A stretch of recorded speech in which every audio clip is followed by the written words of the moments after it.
here to TalkFCB and welcome back to the channel. Here today, guys, for a Barça news roundup. And we do have quite a range of topics for discussion in today's video because we simply must talk about Frenkie de Jong. I want to talk about his impact on this team that has now become more evident than ever. We've also got to discuss a really big story emerging today. Have Barça really stopped contract talks with Ousmane Dembélé? We're going to be talking all about that. But first of all, let's begin with the UEFA scandal. And I feel like you guys are going to enjoy this one.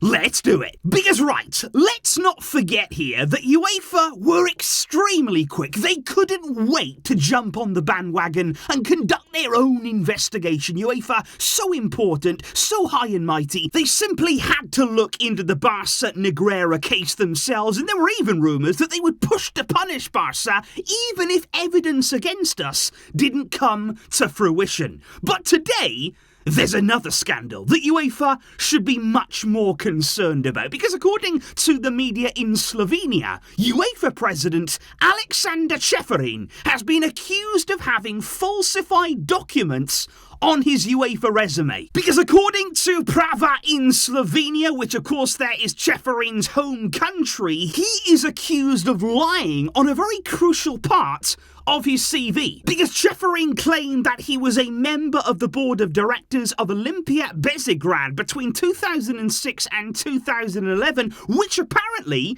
was not the case. He was never on that board. And as a result of that, what that means is that he basically wouldn't have met the minimum requirements to become the president of UEFA. Because to land that job, to land that role, you need to have a certain amount of past experience at board level. You need to have had things in your past to be able to apply for that job. And Ceferin here is said to have lied on his CV. That is a very, very serious matter.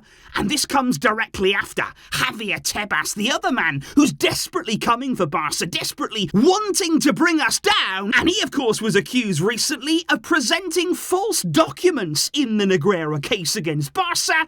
And I would just make it very clear, very, very clear right now, be careful. If you come at Barca, you best not miss. But away from the scandals for a moment, I would like to talk about matters on the pitch again. And I really want to talk here about Frenkie de Jong. Because yesterday we spoke a lot about Barca's attack, some of the deficiencies that we're seeing right now and how that hurt us badly in El Clasico. But right here, I want to focus on midfield. Because I think in El Clasico there, without Frenkie de Jong, it was another stark reminder of how key he's become, how important he is in this Xavi Hernandez team. Because I think our midfield against Real Madrid, especially when you're looking at the second half, we were overrun in that area. They look more powerful than us. They look more athletic. They were driving through the spaces in our midfield. And without de Jong, you just don't feel confident in Barca being able to impose themselves on games. You don't feel good about our midfield quality. And especially looking at what happened with Real Madrid on the counter-attack against us, the spaces they had time and time again to run into.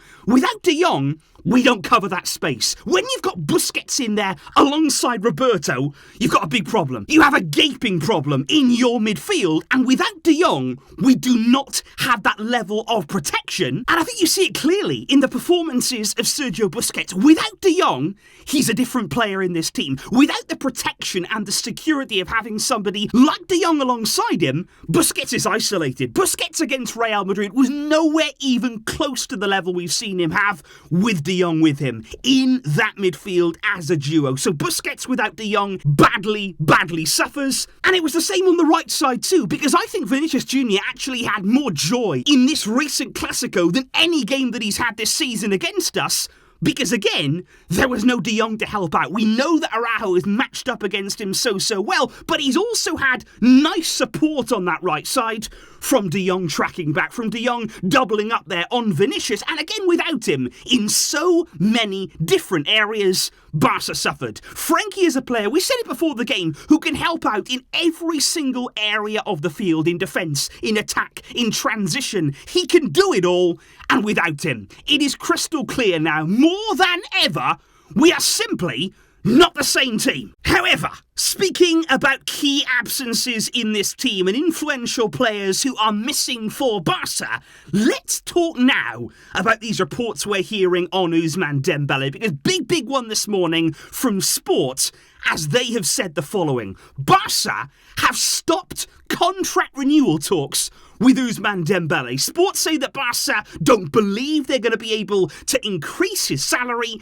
and therefore this summer the most likely option is putting Dembélé on the transfer market. That is absolutely huge here. Remember right now, Dembélé did renew his contract last summer. It was a short-term deal there until 2024 with a reported release clause of around 50 million euros, which would become active in this summer transfer window.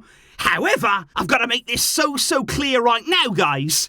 That's not a reliable report. That there is reported by a journalist called Miguel Sanz. Of course, the source right now is Sport, and I think that combination, it's not what I would call a reliable one. I don't believe that we should be reading an enormous amount into this story right now. Unless other sources come out, more reliable ones, and actually say the same thing, I do not believe that we should be reading too much into it. But the one thing that I would say right now, when you're looking at this Dembélé contract situation, which ahead of the summer, that's going to again become a big topic, and the injury right now, it's not helping him, because it is absolutely staggering in many ways. We've not seen Dembélé since January. Originally, we thought when he got injured there against Girona, that's going to be a month on the sidelines, several weeks for Dembélé, but we're going to have him back for most of the rest of the season. That 1 month out is about to turn into 3, and that is a massive problem. That is a serious concern there. And I think ahead of these renewal talks now this summer, there is no way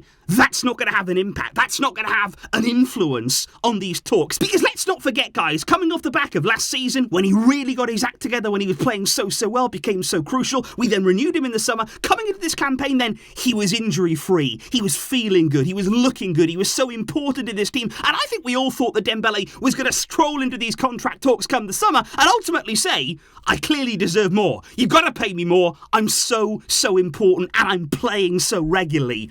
But now, that is not the case. He is important. Let's not make that mistake. We all know that when Dembélé is fit, he is so key in Xavi's team. He is such an impressive player and he is influential when he's out there. But we're not going to see him here for 3 months at a time. It's another big blow. And how is that going to affect Barca's offer this summer? What exactly are we going to offer Dembélé to keep him at the club? How far are we going to go? Especially in a summer, let's not forget, when wages, they're going to be tight again. We are going to be looking to save every possible euro. Every contract renewal is going to be under a magnifying glass. And what I want to ask you guys right here and now is, how far would you go to renew Dembélé? What terms would you be offering him this summer? As no doubt about it, Barca are facing big decisions again. So indeed, guys, those there are some of the topics that I really want to bring to your attention today and discuss with you in more detail. Please do let me know your thoughts in the comments down below on that UEFA scandal, on the impact and the importance of Frenkie de Jong, and indeed your take there on the Dembélé contract situation. How far would you go? What would you be offering him ahead of those renewal talks, which I believe will still happen on the side of Barca? Let me know those thoughts down below. I will see you tomorrow as we build up for Barca's Monday night game in La Liga this week. Enjoy the rest of your weekend, guys. I'll see you on Sunday. But until next time, as always, Visca el Barça.